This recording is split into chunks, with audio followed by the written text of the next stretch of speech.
Hey YouTube, this is gonna be a breakdown of Daryl's first appearance in The Walking Dead Season 1, Episode 3, Telltale Frogs.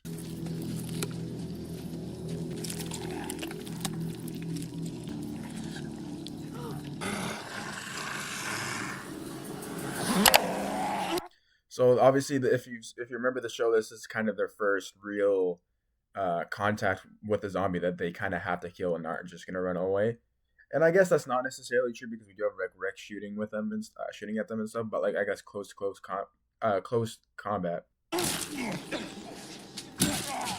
And I just love how they like kind of take turns hitting each other here. It's so kind of realistic, but because also later in The Walking Dead, they kind of just like the zombies, their brains and their skin get super squishy, I guess, and it's just super easy to like puncture through it, and it kind of makes sense in a sense, but they still have a skull, right? But it's just like the littlest touch, and then like they're dead, right? And a lot of times when you attack a zombie too in The Walking Dead, oh sorry, when the characters attack a zombie, they don't even actually get in the head; they get like the neck or something like that, but then they still die somehow. And also, you can see how this zombie is like actually like getting like kind of like ragdolled in a sense, like being knocked down, knocked away, and everything. But a lot of times in The Walking Dead later on in the seasons, a zombie doesn't like they swipe at a zombie, let's say with like a knife or something like that or an axe, and the zombie has no movement at all. It just immediately drops to the ground.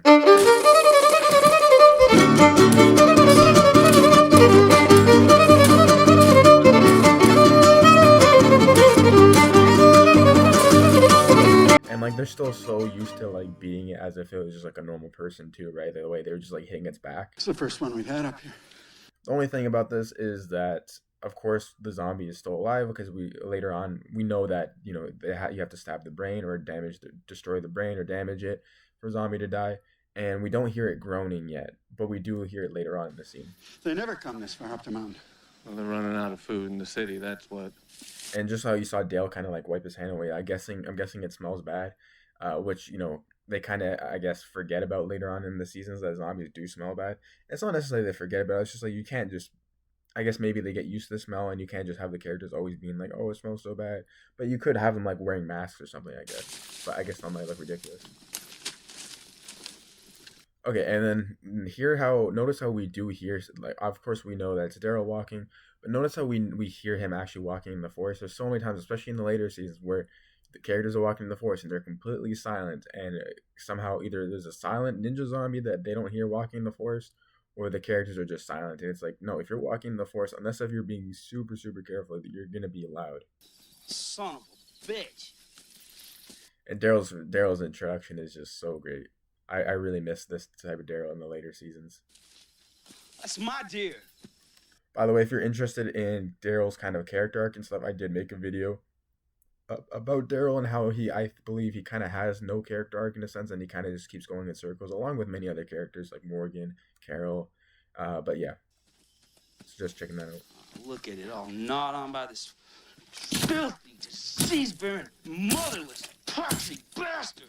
Calm down, son. That's not helping. You take that stupid hat and go back to on Golden Pond. I'm tracking this deer for miles. And I don't know what he just said there. You take that hat and go to something Golden Pond. I wonder if that's like a reference to like a storybook or something like that, which is interesting if it is, because how would Daryl know about that, right? Because I'm sure his dad wasn't reading him storybooks when he was a kid. Cook us up some venison. What do you think? Think we can cut around this chewed up part right here? Man, would not risk that. It's a damn shame. I got some squirrel, about a dozen or so. I'll have to do. And I do like how he asked, like, "Oh, you think we can cut around this part right here?" I don't know. It just gives him like, because he's a lone wolf type character, but he's also like asking the group like, "Hey, what do you guys think as well?" So it's a little interesting there. See, this is what I'm talking about. The zombie kind of just like wakes up randomly, but I guess zombies in season 1 are kind of inconsistent compared to the rest of the show anyway. Come on, people, what the hell? It's gotta be the brain. Y'all know nothing? And Rick's just looking at him like, look at this guy, man.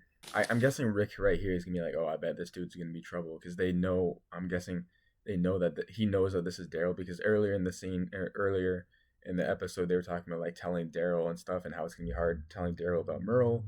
And then they're saying, oh, that Daryl's out in the woods. So Rick is kind of putting two and two together. And he's like, oh, this is Daryl? This is going to be really hard telling him about Merle. Merle! Merle! And the way Daryl or Norman Reedus, I guess, kind of just walks with an attitude is very, like, he's strutting and stuff. Get your ass out here. Got us some squirrel. Stew 'em up. You could tell like Daryl and Merle together in real life would be so annoying, but like they're super entertaining on screen, but like in real life they'd be so annoying together. And like the other actors play it off super well. Like, they're very annoyed by Daryl, but they also just kind of want to be kind and like reasonable, and are just gonna be like, they're just kind of letting him be himself. You slow up a bit. I need to talk to you. And the dialogue here too, like slow up, like that's very Southern slash 1800s type language. So I really do like that. About Merle. There's a prom in Atlanta. And like they're all being, very like they don't want to tell Daryl. They're scared to tell Daryl about Merle, not because they're sad that they're scared that he's gonna be like super sad and traumatic about it, but that he's gonna blow up and like be super bombastic about it. I don't know if I've ever said that word in my entire life, but I guess I have now. And notice how they're kind of like circling him too, just in case he does something crazy. You dead? And then even Daryl's like kind of the way he's walking, he's like, it's almost as if he's kind of thinking like, oh yeah, I'm about to fight these dudes. You better choose your words wisely, type of stuff. Either is or he ain't.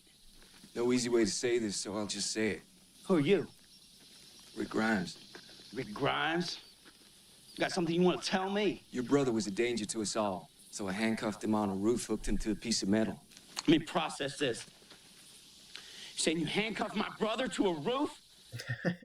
This is kind of hilarious though, because like from Daryl's perspective, like this is entirely reasonable. Like, what are you talking about? You handcuffed him to a roof. Like in what scenario, what situation? Why would you just handcuff him to a roof?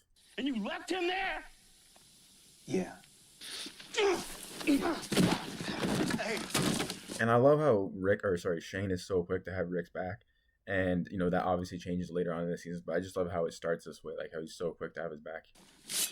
Watch the knife. Okay. Chokehold's illegal.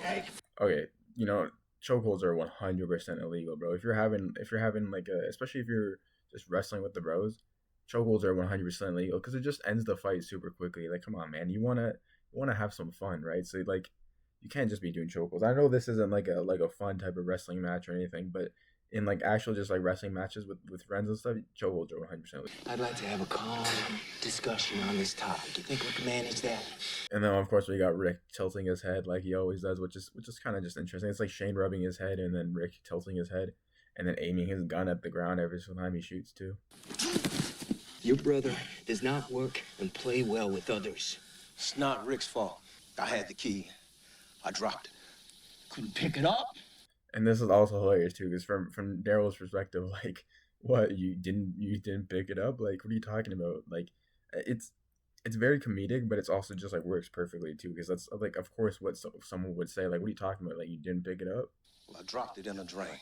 Let me process this. And then this is like, oh, bro, like, of course you dropped it in the drain. Of course you did. And it's like, what are the odds of you dropping it in the drain? It's supposed to make me feel better. It don't. Maybe this will. But notice the difference though between Daryl and Merle. Merle probably would have just called him the N-word right there and like said a bunch of crazy stuff. But Daryl doesn't. I chained the door to the roof so the geeks couldn't get at him with the padlock.